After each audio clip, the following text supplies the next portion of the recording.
G'day everyone, welcome back to another episode of the Australian Property Investment Podcast. We are going to go through some massive changes that are happening for investors in Queensland.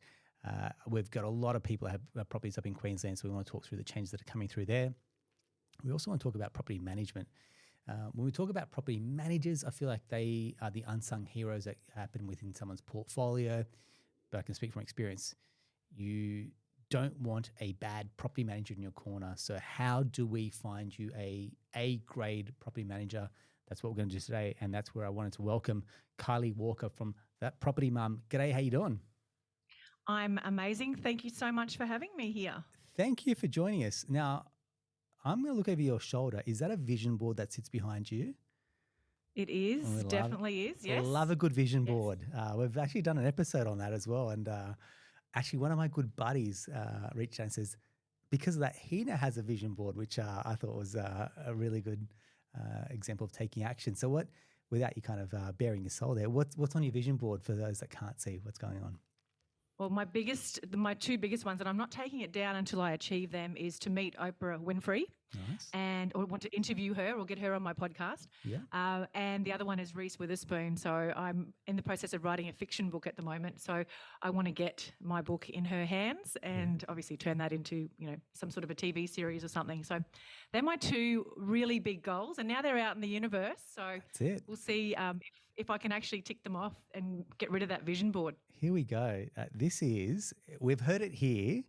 And we're going to at some stage go, I interviewed Kylie, and that's going to be my claim to fame at some point in the future. So, mate, I wish you every success. That's what it's about. Thank you. And I think as a parent, you have to set that bar high, right? You want to set that frequency for your family going, mate, I've got a personal coach and she says the best is still yet to come. And I think I love that sentiment, which is people can often look back at the best years were behind them, but we say the best years are ahead of you. And I think that's something that you're doing. You're writing a book. You've got your course, you're running your business, family, and you've got these wonderful goals. I want to say kudos to you, mate. Well done. Thank you very much. Yeah. Yes, work never stops. Yes. Well, what's parenthood? Parenthood is a full-time job on top of your full-time job. So with 4 kids, I dare say, you and a puppy in the midst, you've got plenty that you're juggling. So take me through a bit of the Kylie Walker story. How have you got to this point and what I call the 3 Ps about yourself personally, professionally, in your property journey, and what you're happy to share? Sure. My name's Kylie Walker, as you've alluded to now, and I am a mother of 4 and 2 fur babies, actually. So that is my full-time job.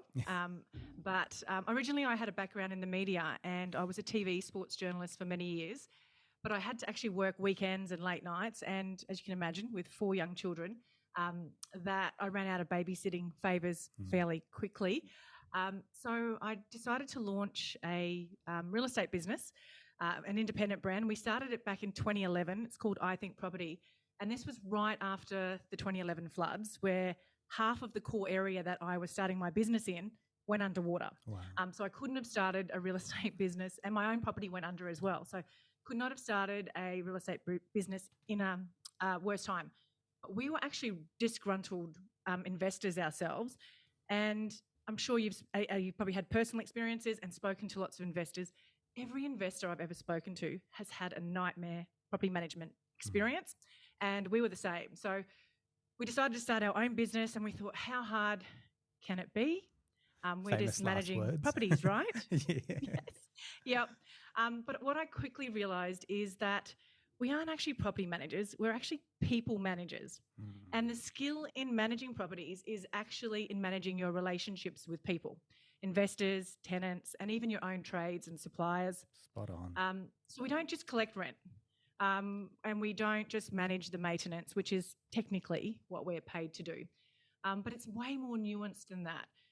People will lose their jobs, marriages will break down, people will get addictions, financial struggles, mental health issues, which we found a lot of during COVID.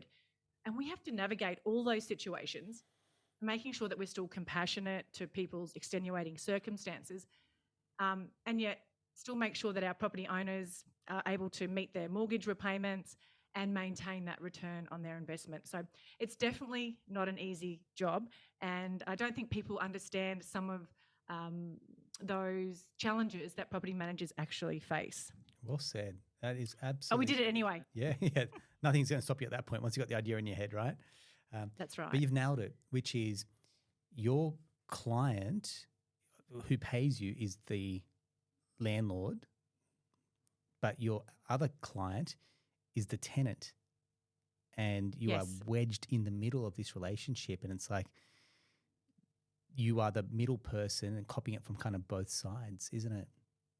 Absolutely. Yeah. And no one ever calls you from either side, rarely, to say, hey, thank you so much for collecting my rent every week. Thank you so much for fixing my maintenance. Thank you so much for looking after the property. Thank you so much for inspecting it. We rarely get calls that are positive. Most of the calls that come in or emails that come in are always negative. There's always a problem. Yep. Why is my tenant 2 days late? Why with their rent? Why is this door handle loose? Why haven't you fixed it in 24 hours? You know, it can be really negative. Yep. And, you know, I guess, you know, something that I, you know, always teach and educate property managers on. It's a mindset thing too. Like it is can be negative, but you've got to not take all that sort of stuff personally. So, but yeah, it is definitely challenging. Are you spot on? It's spot on. And I see same but different. I see a lot of similarities between broking and property management, where it can sit behind the scenes, and we'll get into this in a little bit more because it's one of the big questions I've got for you. But it's like people reach out to you when there's a need or it's time critical, for example, and you can see why this leads to burnout in our industries, because if you can't self-regulate as an individual, like as a broker or as a property manager, and you feel like everyone's just taking that energy from you, how do you lift yourself up with your own energy? And that effectively leads to people like wanting to leave the industry because they're constantly just giving, and no one's really replenishing their own energy stores. That's a great way to explain exactly what happens to property managers. Yeah. And that's why we do have huge burnout, and we've had a mass exodus in the industry since COVID. Great. And you think about property management, you can't really charge more because you're paid that percentage, right? So it's effectively a flat fee. You can't just go, hey, look, I'm going to go out and this is going to take me 5 hours more. You kind of cap it. It's a subscription model. It's basically a subscription model. Correct. Property management businesses, Correct. yeah. And the lower touch, the higher profitability, but this is not a low touch model when you're an active property manager. No. Yep. Yeah. So this kind of just opens the door to my question, which is, why on earth would someone self-manage their property? Because I've jumped on a few Facebook groups, and I do this purely as a spectator or a bit of market research. And there's so many people that say, I manage my properties myself. I'm like, are you mad? You have a full-time job and you're trying to do someone else's job? Just enlighten me here, because I don't have the answer. Why on earth does someone self-manage their investment property? I have no idea as well. It seems ludicrous to me. You know, if your car's just broken to jump down. in, I'm granted that, this is like asking the hairdresser if you need a haircut. So they're going to say yes, but you jump in and you tell me your explanation.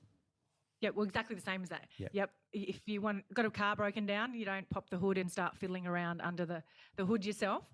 You go see a mechanic. And the same thing when it comes to managing properties. And like I said, we're not actually managing properties, we're actually managing people. And people come with all sorts of baggage, biases, complications, energy-sucking issues, as you mentioned. And that's exhausting in itself, having to deal with that. You know, a lot of investors are already, I've got businesses, it's not their full-time business. They've got families.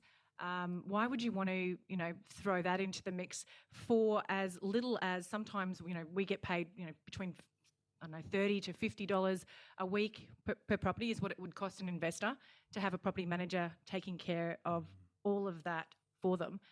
And when everything's going well for an investor or a self-managed owner, they think, oh my God, this is so easy. This is a breeze. And then all of a sudden, something will go wrong. Yeah. And they'll quickly realise, holy heck, I'm in big trouble here. I have no idea what to do next. And I've seen some of the best tenants on paper turn into absolute nightmares the minute that something goes wrong in their personal life. Maybe it's, like I said, an addiction. Maybe it's the loss of a loved one. Maybe it's a marriage breakdown.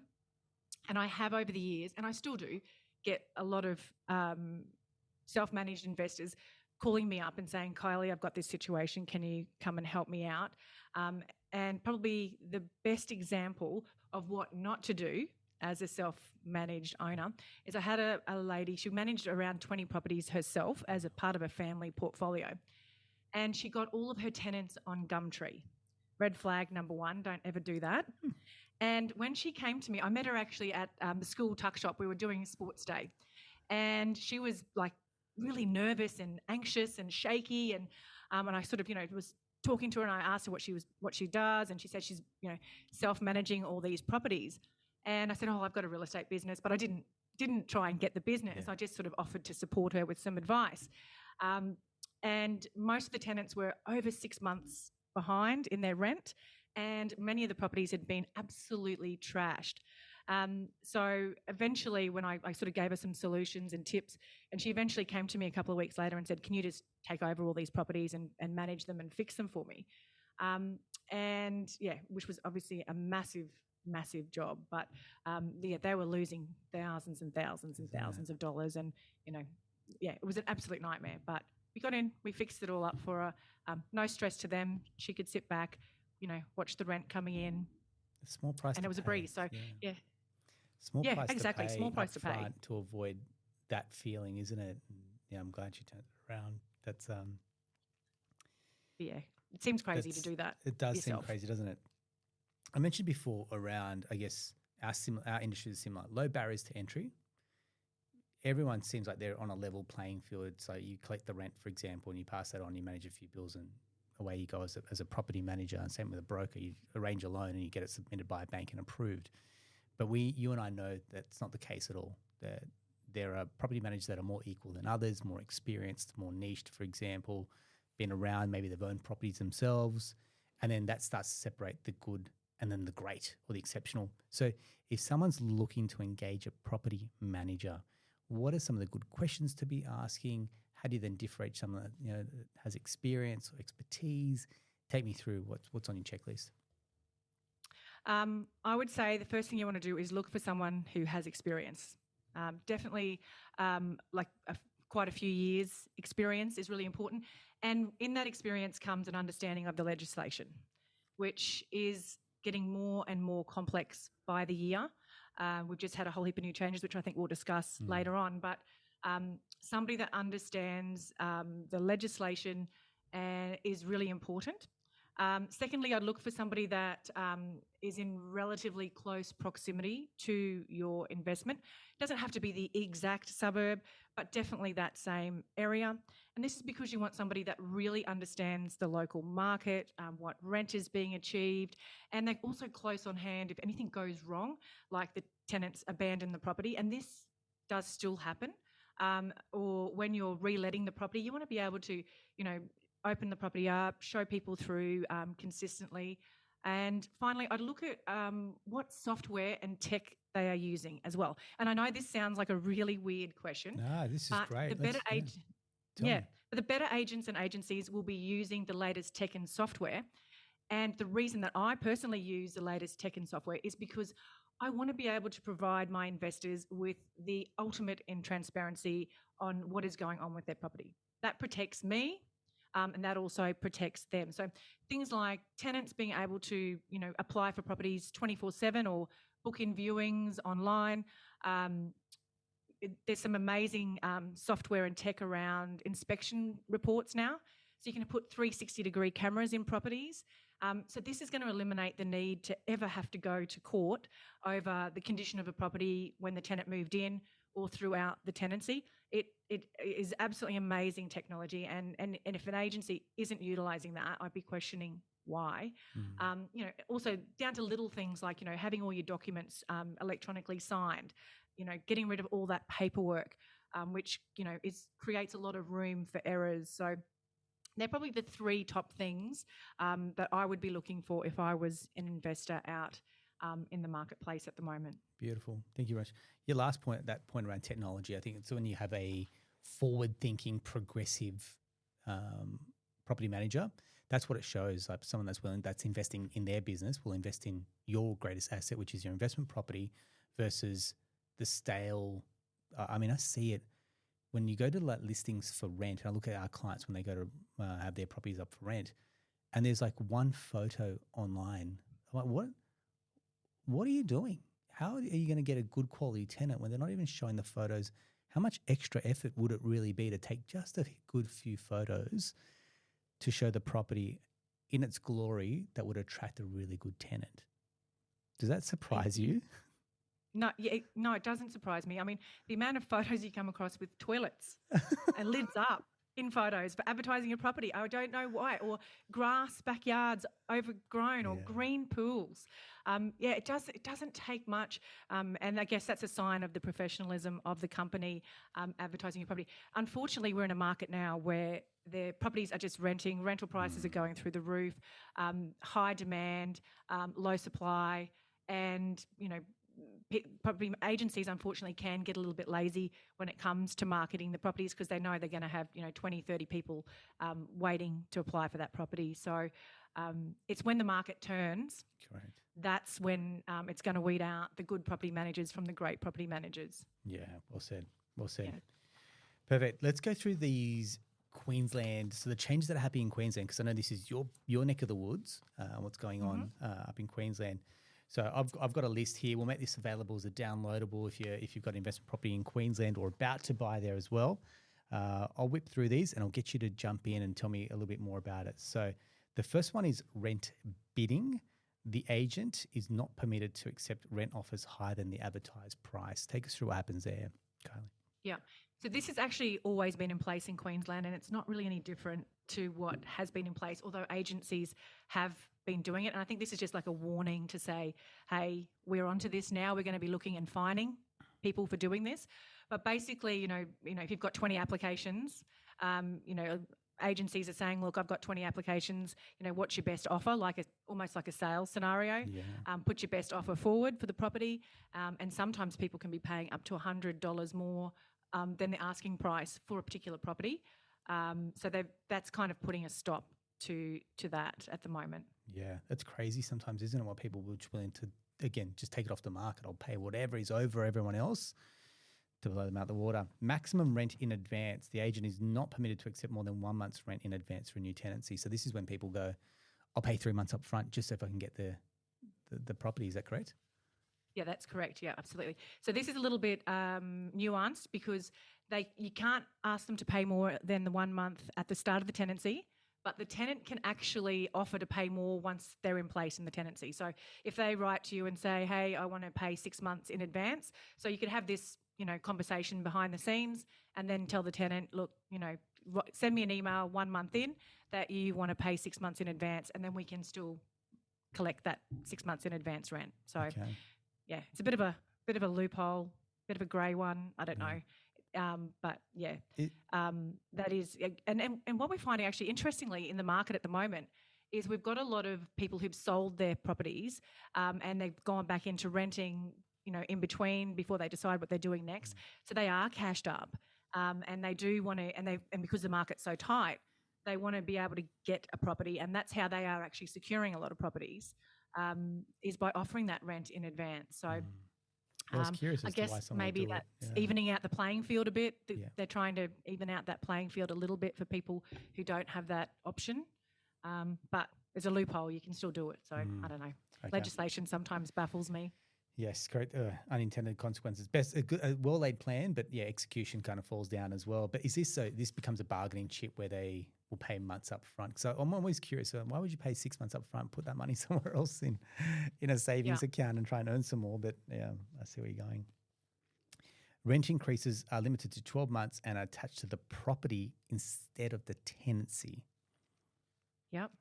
So this one is, so yeah, we can only put the rental prices up once every 12 months now. And this will be an interesting one for your investors when they're purchasing a property to look out for. And it's included in the sales contract now that we have to actually disclose when the last date of the date the rent was last increased has to be included on all sales contracts now as well. So, and for us, when we're leasing the property out to tenants, we have to show them proof of the date of the last increase as well if they ask for it. So it's basically just making sure, obviously you want to be working with a property manager that knows the market well. Although it is hard to know what the market's going to be like in 12 months' time. So, today I am pricing properties at what they're likely to be 12 months from now. So, as we know, supply and demand can, quickly change in certain areas if new developments come in. So, yeah, it's interesting. It's kind of like a watch this space, what's going to happen with that. But, yeah, at the moment, 12 months is the only time you can increase. Yeah. Because, that used to be the thing where they could just keep jacking up the rents on a tenant, and then they'd go out and then you put a new tenant in there and they could just keep bumping that rent up. Jack it up again. Yeah, correct. Yep. So that's eliminating that now. Yeah. So a lot of property owners were only doing like 6-month leases, and then they'd get rid of the tenants and then they'd put new ones in, increase it by another $50. And then just continue that cycle. So thanks, Kylie. Appreciate that. Rent payment methods. Tenants must be offered 2 ways to pay rent, including a way that does not incur more than the usual bank costs. Yeah, so that's basically just a free method. So that's actually not come in yet. So there's the next lot of changes are due to come in later on this year. But that's just basically tenants just have to have a free option to pay rent, which is really difficult because there's not a lot of free options for us as agencies unless we give out our bank account details, which we don't like giving out our bank account details because if they don't put the right references there, we end up with a lot of, funds that we can't reconcile. And, it's not best practice, I guess, to have, 600 or 1,000 people with your bank account details either. So, so that's going to be a bit of an issue for agencies more than anyone else. So okay, good rather to know. than investors. Utility invoices, for example, water. A tenant must receive their invoices within 4 weeks of the bill being issued by the service provider. Is this just a matter of tardiness, or is this something that's rife in the industry? Yeah, I think so. There's a couple of ways that you can do this. So at the moment, most agencies would wait for a client to send through once they've paid their water bill, their water bills. They wait for them to send them through to us, and then we invoice and offset the water usage costs to the tenant.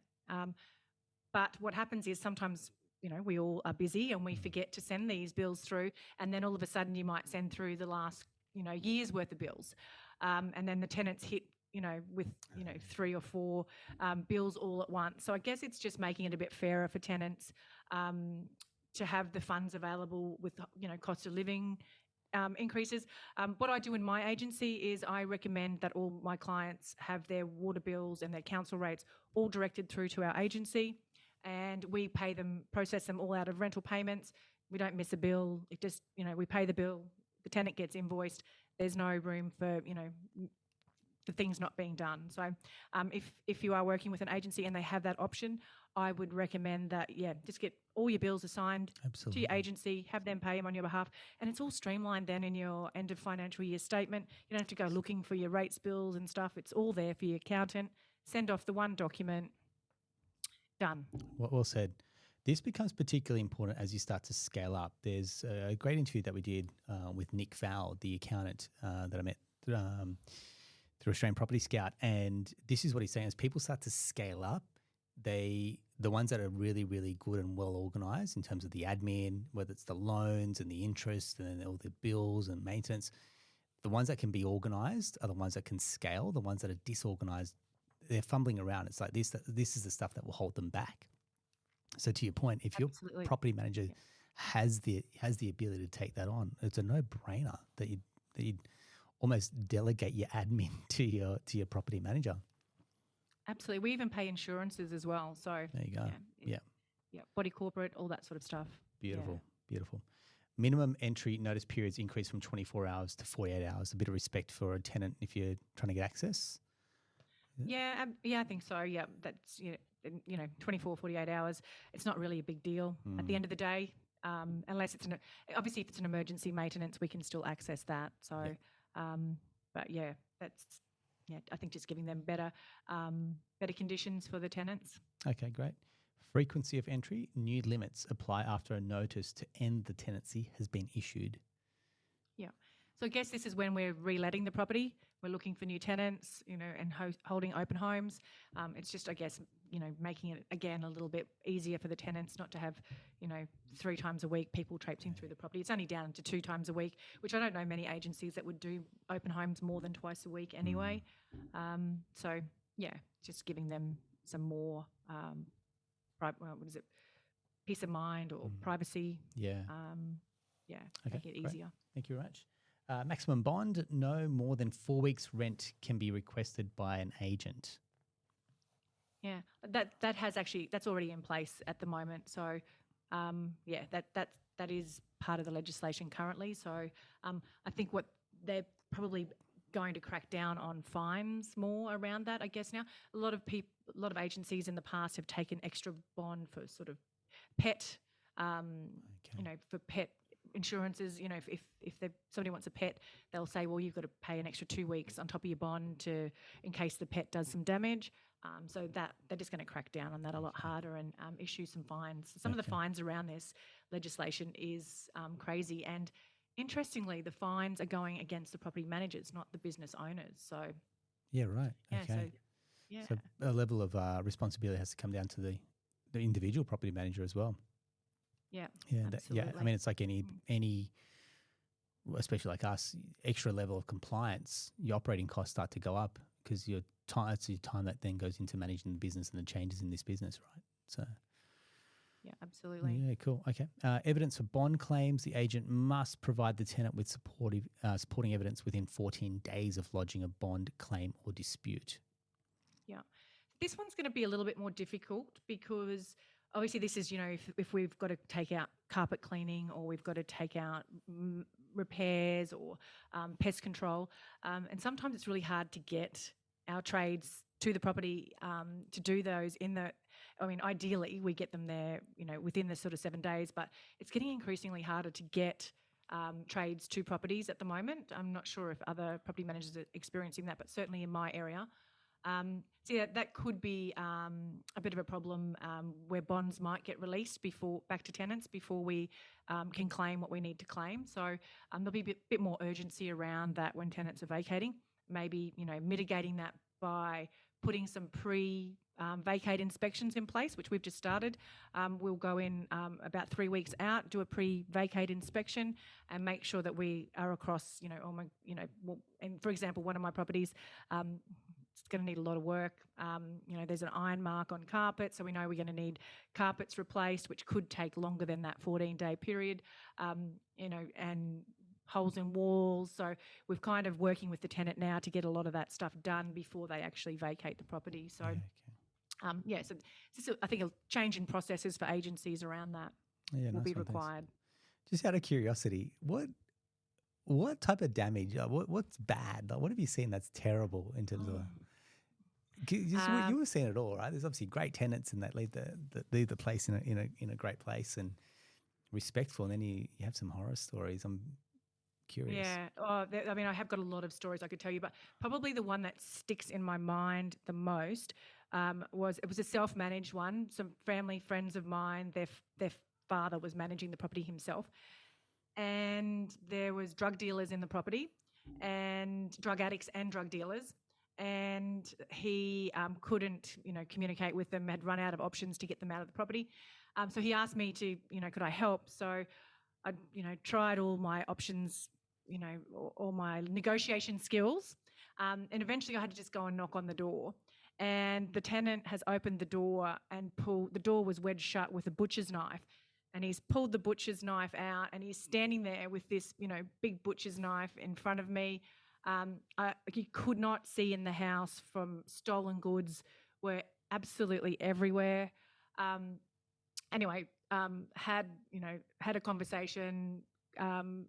Anyway, long story short, I ended up getting him out of the property.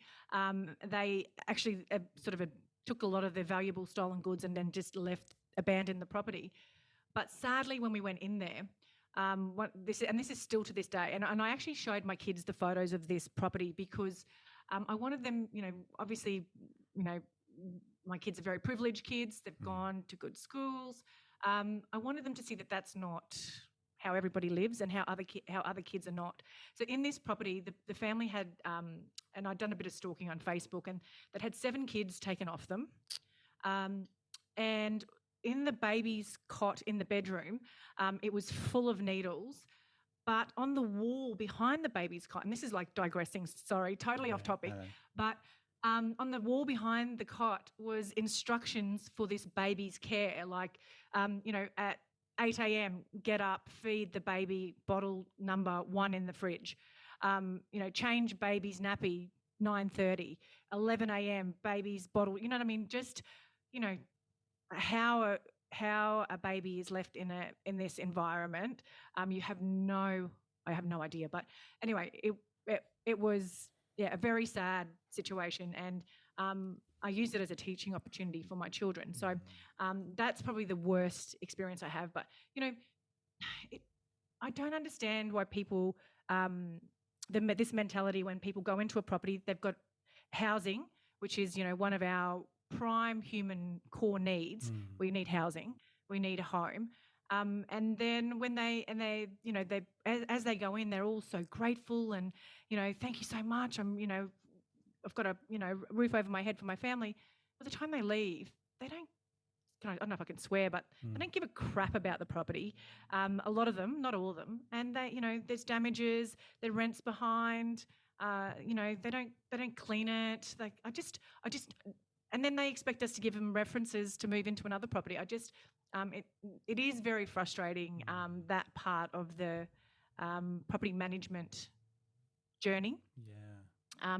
And I just don't get that mentality from people, and I never will get that mentality from people. So, I don't know if you can relate to that or.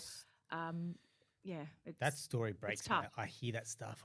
It really, I guess as a parent, it really kind of grinds up against your gears, doesn't it? When you hear a story like that, you're like, I don't know how you live like that, one, but also it is a renting mindset. I've had a chat with quite a few people around this, particularly investors, where they're renting some really good properties out, but the people just have this helplessness about them. It's like they can't even fix something themselves. It's like they've just got to call the property manager and make it someone else's fault, and becomes a renting mindset, like the light globe. It's like, dude, you can just change a light globe. That is not hard to do. And I had that yesterday. I had that exact example yesterday. They said the light in the kitchen's not working. I said, have you changed the light bulb? No, I didn't know I had to do that. Oh, wow. Yeah. Mind explodes. But yeah, it is. It does become that. And I think because rents have gone up so much now, tenants feel like they're paying a fortune for their properties. Their expectations with maintenance has gone through the roof.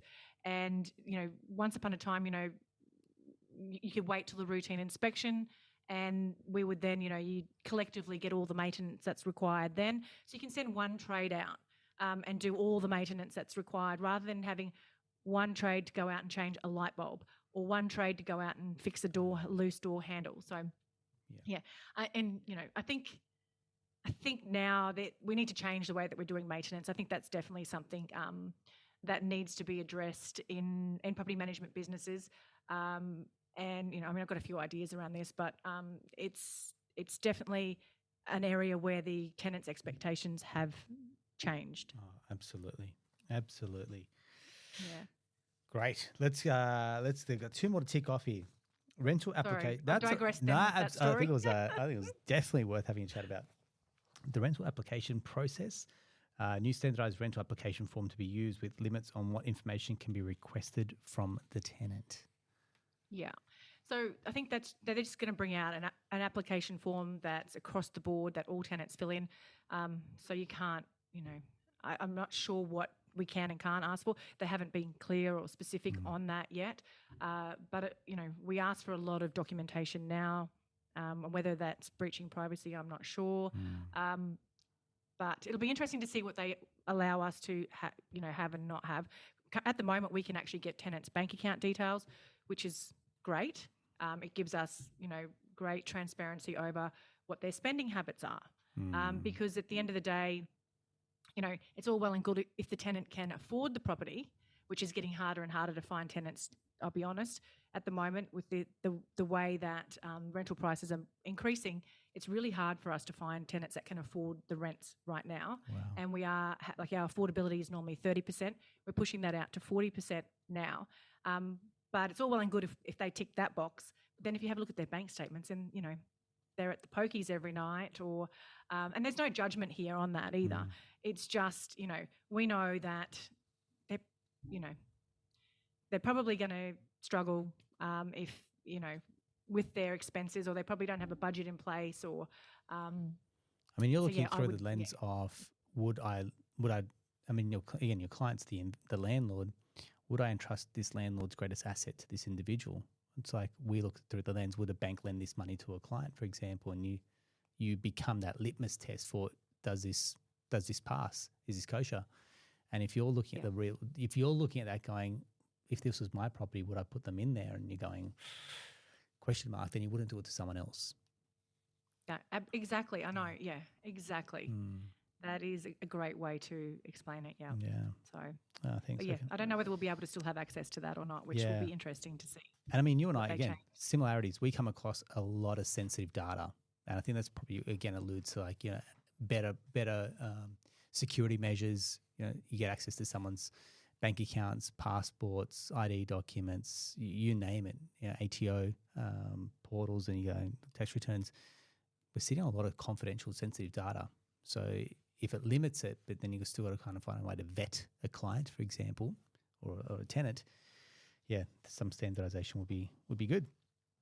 All right, and the last one, request for fixtures and structural changes, revise the process for a tenant to request fixtures to the agent, who must respond within 28 days. I think this is just ridiculous, this one. I absolutely have no idea what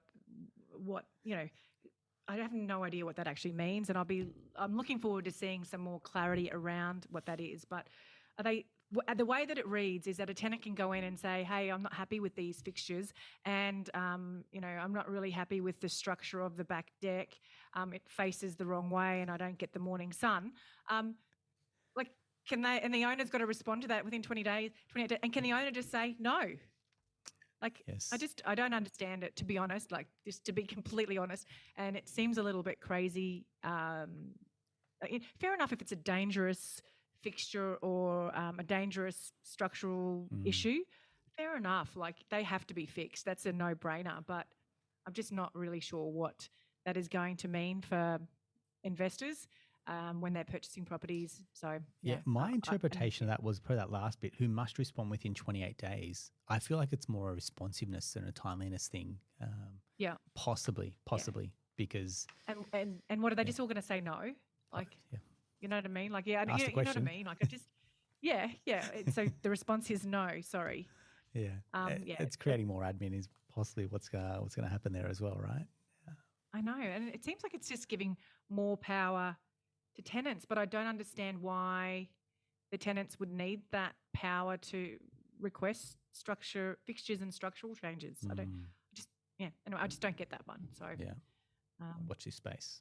Watch this space. Yeah, exactly. Yeah, perfect. I'll come back on and vent about it then. Yes, great. At the very start, I said around, not all property managers are created equally. And we talk about in our respective fields, someone strategic, someone that kind of plays a bigger game or can see the bigger picture here for a client's portfolio as well.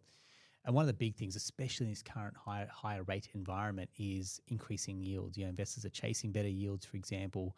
What's the easiest way to turn that tap on is to find ways to increase the rent. Now, again, the laws are saying you can only increase the rent at certain times.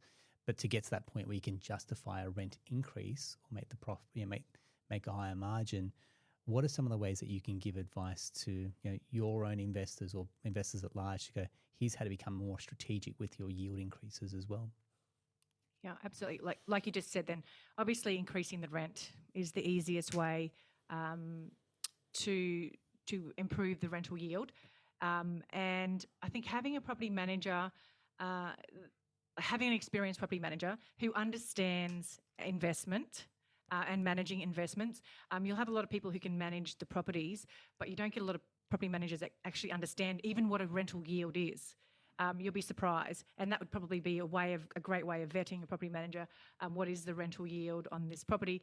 So that having somebody that really understands that and is making sure that obviously we've got to look now with our rents through a lens of 12 months in advance, and understanding what that market's going to be doing.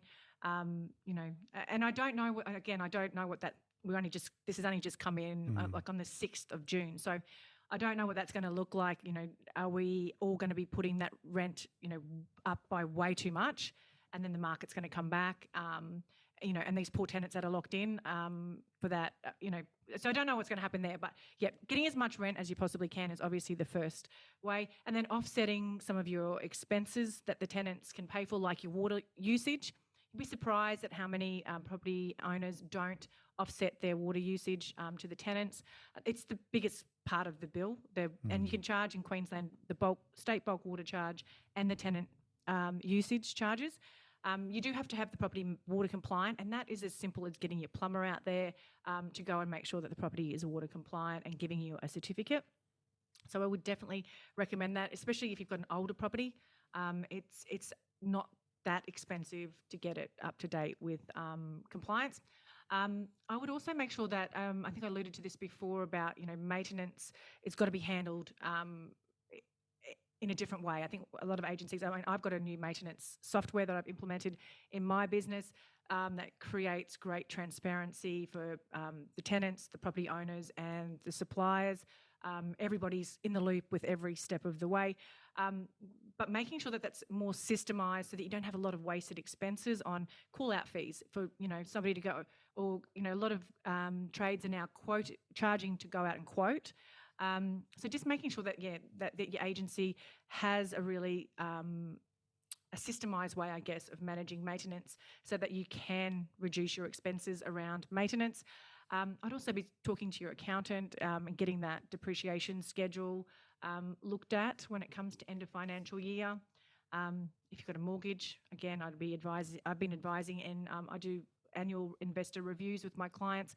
And I always ask them, when was the last time you spoke to a mortgage broker and had a look at, refinancing? And if you've had your property for over 10 years and you haven't had a recent sales valuation or appraisal, it might be worthwhile having a look at what the prices are now selling for. It's always handy to keep abreast of the sales market anyway, but you might find that there is a substantial amount of equity in that property, and you might be able to either sell it or you might be in a position for another property acquisition. So, spot on. So there's not a lot of options when it comes to rental, improving and I guess the rental yield comes down to the price you buy in at as well, doesn't it? So that's the starting point for a great rental yield. Correct. Yeah. There could be ways you get just like a incremental uplift. You do a facelift on it, new paint, new flooring, for example, update some bits and pieces, and you might get a slight premium, and you can write those expenses off, for example. But to me, the ultimate way you got to look through the property is what's valuable to a tenant. And I think the ones that really pop up is plug points, storage, for example, good internet. So if you can kind of tick a few boxes there, you don't have to spend too much to really appease a tenant in that case as well, because like you said, there is a shortage of properties and there's more tenants, I guess, that are banging on the door, such low vacancy rates as well. So this is a good time to be an investor. Absolutely. Yeah. Surprisingly, though, low maintenance yards seems to be very popular. Nobody wants to spend time in yards anymore, and fully fenced yards as well. Making sure, because a lot of tenants have got pets, so pets or kids. If if you're excluding pets, you're excluding a large part of the market. So just on that, could you include, if you want to keep your property well maintained, could you include like a lawn, like someone that comes and mows the lawn as part of that? Like what's the rules around this, or what's the advice that you'd give around this? Yeah, you definitely can increase the rent by including yard maintenance or pool maintenance or other types of maintenance. So you can definitely add on, whatever that is going to cost over the month, the month or a week or whatever. Just work out the cost of that and add it in. And it's if you've got even hedging. Hedging is probably something I would be looking at. And if you, not so much for investors. A lot of investors don't even see their investment properties. So it's more the homeowners who've left the property, who are emotionally invested in it.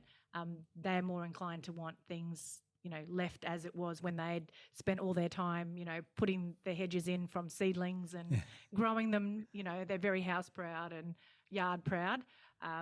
But for a lot of investors, and to be honest, a lot of the stock that investors are buying are postage stamps anyway. So yards are really low maintenance, and that seems to be what tenants want as well. So, yeah, okay. I appreciate it. Thank you very much. How can people find a little bit more about you and what you offer as well, and which areas do you particularly service as well? Yeah, so I'm based in Ipswich and Toowoomba, and I do service Brisbane as well, western sort of corridor of Brisbane, Springfield Lakes, that sort of area. And I have a property management mentoring business as well called That Property Mum. I'm on Instagram, I'm on Facebook at That Property Mum, or it's my website's ithinkproperty.com.au if you wanted to reach out to me through there for any investing. And I'm happy to share, any advice, direct people. I've got a lot of connections through my mentoring business across Australia. I can definitely, direct you to the right property manager in your particular area. Awesome. How good's that? That's one of the questions that comes up a lot is, who knows a property manager in this area? I see this all the time in a lot of the investor Facebook groups as well. So a resource like that where you can go in and tap the shoulder and go, who's best in breed in a particular area? That's a really handy tip there as well, Kylie. I want to say thank you very much, and I really appreciate you sharing your knowledge, unpacking the new changes in rental laws as well to come out in Queensland. And I want to tip my hat to you, say, look, property managers are the unsung heroes, doing a great job, mate. Keep it up. Thank you so much for having me, Aaron. I really appreciate it. No dramas. That's a wrap for another episode of the Australian Property Investment Podcast. Thanks for tuning in. And like I said, if you know someone that's got a rental property in Queensland who wants to be ahead of these changes, share this episode. That's where we're getting a lot of people, a lot of traction. Our ripple effect starts to get bigger and better when people are sharing the episodes and saying, hey, check this one out because it might be helpful for you as well. So we'll get you back on at some point, Kylie, and check in and see how you're doing. Thank you so much. Thanks, gang. We'll chat soon. Bye.